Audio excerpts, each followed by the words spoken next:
warahmatullahi wabarakatuh. Salam sejahtera bagi kita semua. Om Swastiastu, Namo Buddhaya, salam kebajikan. Ada kata pepatah, belum kenal maka tak sayang. Tetapi jika sudah sayang, janganlah engkau tinggalkan orang itu. Baiklah,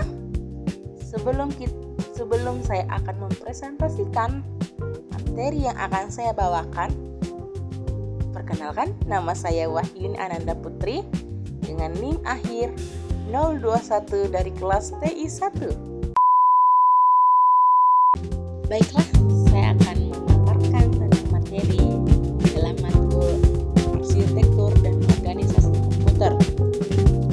Baik, saya akan membahas tentang materi perkembangan sejarah perkembangan komputer. Awal mulanya itu ada terbagi menjadi tiga orang yang mendapatkan komputer. Pertama ada Bagus sekitar 30 ya. Itu alat pertama. Yang kedua ada Charles Babbage abad ke-19. Itu yang merancang analytical engine, cikal bakal komputer modern. Yang ketiga ada Flash, dia yang menulis algoritma pertama untuk mesin Babbage, dianggap sebagai programmer pertama. Yang keempat ada making sure the ounce will involved.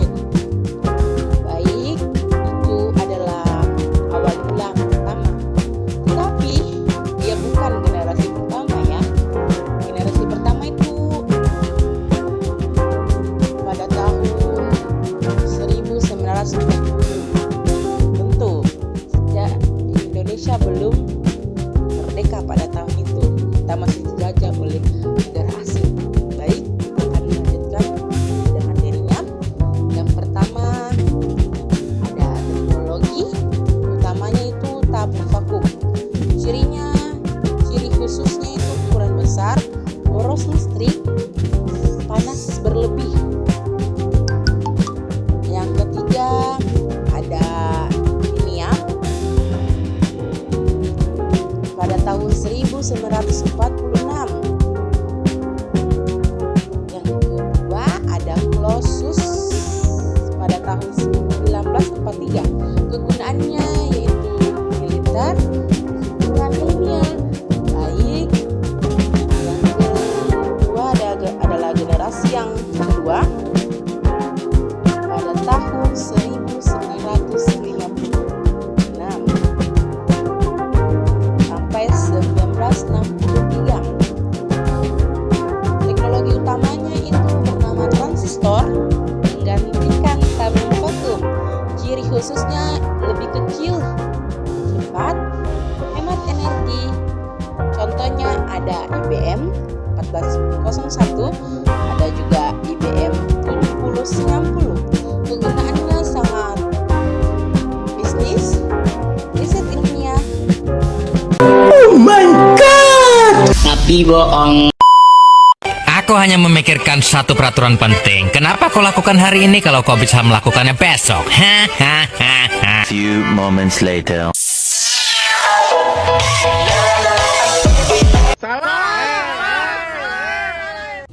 Oke, kita lanjut ya. Tapi jangan sampai teman-teman bosan untuk nonton video saya. Ya memang membosankan sih, tetapi saya tidak peduli. Oke, baik. Ada generasi ketiga pada tahun 1964 sampai 1971. Teknologi utamanya itu ada IC, yaitu Integrated Security. Cirinya tuh lebih kecil lagi, lebih murah, lebih andal. Wow, lebih murah. Gen Z pasti para suka, tetapi kita belum lahir. Pasti Gen Z teman-teman sekalian belum lahir ya. Oke, contohnya itu ada IBM sistem atau 360.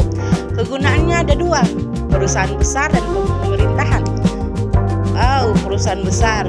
Contohnya kayak mudah saja di contohnya ada PT Pale dan lain sebagainya, perusahaan besar.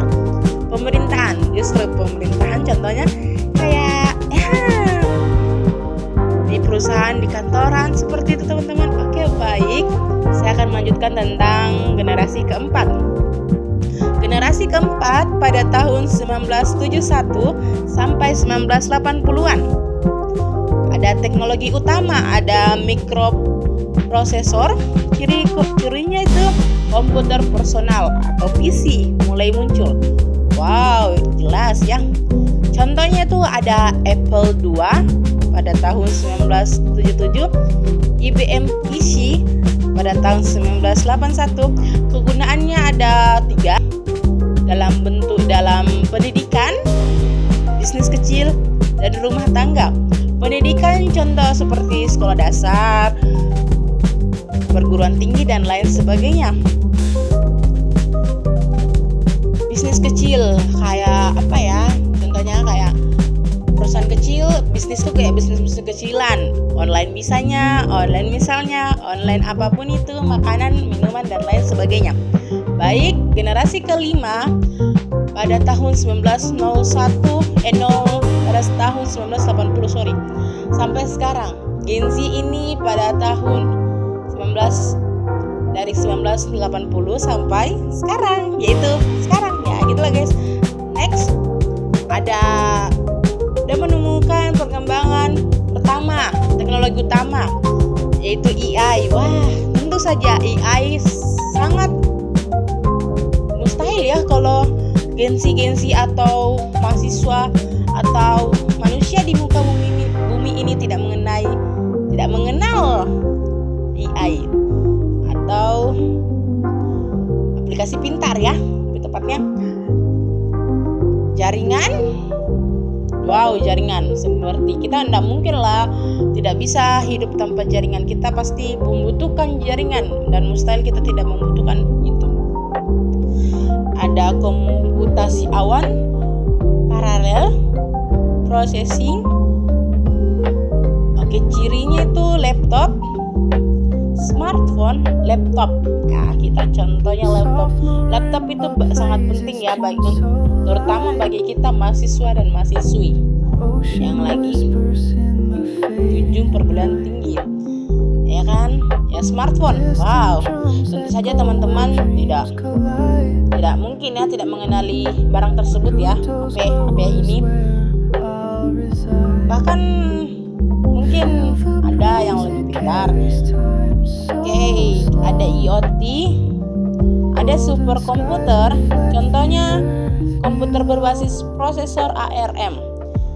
Yang kedua, superkomputer Fugaku. Yang ketiga, perangkat AI seperti ChatGPT. Wow, ChatGPT. Oke, yang kegunaannya itu semua aspek kehidupan, komunikasi, hiburan, riset, bisnis, bahkan kesehatan.